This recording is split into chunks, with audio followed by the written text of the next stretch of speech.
Yo, yo, G, what time is it? It's Cockney cook time.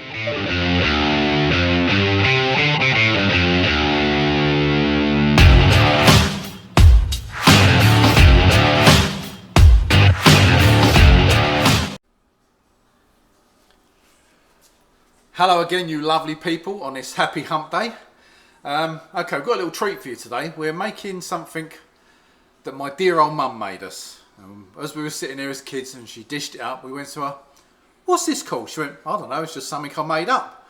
So we got to call it something. She went, oh, well, I don't know, it's the stuff. So today, we're making you the stuff. Starting off, roughly £1 to £2, depending on how many people you're making it for. Hard salami. Now, normally, when we used to do this, or when my dear old mum used to do it, she used to use just all-purpose flour. But obviously, because we're on a keto channel, we've got to use almond flour or some other alternative. I'm using almond flour because I used it the other week and it turned out okay. Everybody liked it. I won't give you the measurements right now because I didn't make note of it last time. So as I cook it and do it, I'll make a note and then I'll put it down in the comments how much I used. Then garlic powder, onion powder, smoked paprika, cayenne pepper, butter, and a large tin and a small tin of diced tomatoes and tomato paste. You won't use all of that, but tomato paste. So let me get this all get all this prepared and then we'll come back to you. Okay, add your butter to the pan, melt gently, do not burn it. Now add your flour in and then obviously mix this up until you get the consistency of like a dough. And then once you've got it to there, well, then we'll have to break it down again, but we'll come back to that. Right, once you've got the butter all melted and combined with the flour, you sort of end up with like a dough, like you would if you was doing a normal sort of, I don't know what it's called, is it a sauce? Yeah. So okay, now we've got that, we've got to bring this back down to a liquid again. So let me get the tomatoes ready and I'll be right back. Right, what we need to do now is you need to get your tomatoes and you need to separate the liquid from the solids. And the reason why we're doing this is because where we've mixed our flour and butter, we've now got to bring the butter back down, the mixture back down to a liquid.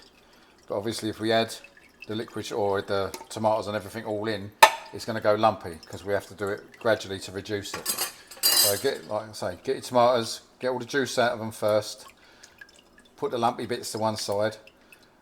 And then once you've got your juice, then take it over and reduce your flour back down to a liquid. Now you've got your tomato juice, add it back to the flour. Okay, Google, the kitchen's already open. I think she's got her times mixed up. Right, so start adding this back until you can bring it up to a liquid again. It's not so important with this because obviously it's almond flour, but if it was regular flour you was using, you'd have to be really careful because otherwise if you added it too quickly and didn't gradually bring it up to a liquid, it would go all lumpy. So what I think I might do with this as well also, because as you can see it's got a bit of a texture to it, I may use the old stick blender just to sort of thin that down a little bit. So okay, I'm going to get the rest of my tomatoes and get this sauce made up. Right, now that's all nice and runny, you can add your tomatoes in. Okay, get them all mixing. And with this now you can bring the heat up. We was having it like really low because of obviously melting the butter, but now we can bring it back up because we want to sort of get this up to a boil, and then once it starts boiling, then we'll bring it back down to a simmer. Okay, now you want to add in your garlic.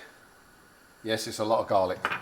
This is very garlicky, but that's how everybody likes it, and that's how my dear old mum used to make it. So you can use just regular garlic cloves if you want to. I done it because I didn't want any chunky bits in there, but that's fine, and also it makes it easier for anybody who wants to do it because this whole recipe can be sort of banged together in like no time at all. Right, that wasn't my mum's idea, that was something that we added and we like the way it is, and that was some onion flakes. Gives it a little bit more flavour. Get that combined. Right, now we just want to add in roughly about, what's that, a couple of teaspoons or 3 of tomato paste. Makes it all more tomatoey. Alright, get all this all mixed up.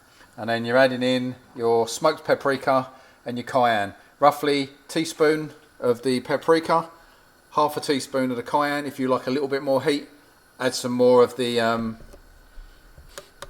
looks like the battery ran out on the light. I hope you can see me, people. Right, yeah. So teaspoon of the paprika, half a teaspoon of the cayenne. If you want more heat, add more cayenne, because that's what's giving you the heat out of the two.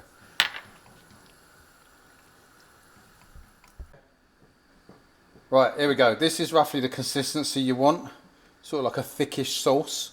When you first finish, as I just did a second ago, it was a little bit thick, so I added roughly a cup of water. So, I mean, you can do it to how you like. This probably will thicken up a little bit more as the time goes on. If it does, I may well add some more water. So now this is all done, what we're going to do is going to get the old back burner on, slide this over now it's been to a boil, and just leave this on a simmer. Whoops, wrong way. And then we'll get on with putting the meat in the pan. Right, now it's time to get your salami. Get your salami and just basically lay it out in your baking tray. Because what we're going to do once the sauce is finished cooking, that we leave for about 15-20 minutes bubbling away. And then once that's ready, then what we'll do is we'll put the sauce on top of this. Right, let's give this a little look. It's been about 15-20 minutes now. That's roughly the consistency you want in. It's good. I don't need to add any water to that, because what's going to happen now is once that goes in with the salami, you're probably going to get a little bit more juices from the salami, so that will bring it down just a touch more. So consistency is fine. Let's turn this off now. And what we're going to do now is just going to get this in with our salami. Little tip, hold your spoon there, doesn't splash. The amount of times I've done that and splashed it everywhere. So, and something camera lady brought to my attention. She said when I kept saying my dear old mum used to make, she said, you're talking about your mum as if she ain't here anymore. Well, she ain't here. She's in England. I'm in Florida. So just have to have a shout out to my old mum, doing good in her lockdown, all on her little lonesome. And then once all this lockdown crap's all over and done with, she'll be coming out here to see her dear old son. Aww. Okay, that's now in there, and I'll make the stuff for her rather than her making it for me. Just get yourself some foil, pop that over there like that. Our oven's been preheating at about 350. So now we just need to get that back up a little bit, camera lady. Sorry, dear. It's quite alright. Right, get the stove open, get this in, and we'll be checking on it in about 20 minutes.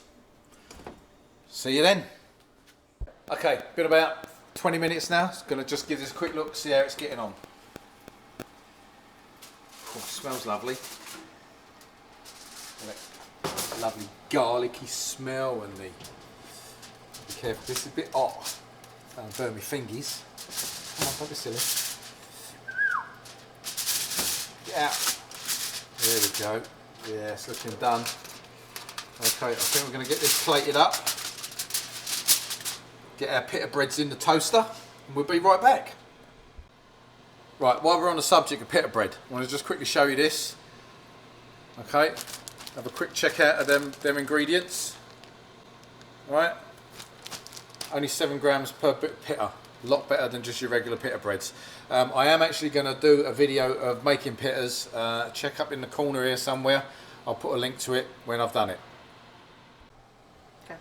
Right, it's just going to bang these in the oven for about 5-10 minutes, warm them through, and then we'll get them out and we'll plate up our grub. Okay, there we have it, all plated up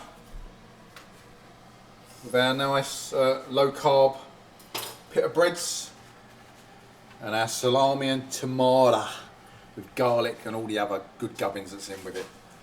I'll let you know what it's like at the end. Right, once again, empty bowl, full belly, good eating. Like I said, we changed a couple of things in it from what my old mum used to do, but nobody complained. We all sat here and ate it, and everyone said it was great. The boy did say it could do with a little bit more of a kick. So when I was saying to you about the cayenne pepper, instead of the half a teaspoon, put a teaspoon in. That'll give you more of a kick. But have the milk on the ready, because you will need to sort of cool that tongue down a little bit. Anyway, here we go again. Tune in next Wednesday for whatever I choose to cook. I'm not sure. Put some comments down in the bottom if you want me to cook anything specific, and I can do that for you. So like, comment, subscribe, ring the little bell, lets you know when I post the videos. Take care till next Wednesday. Later.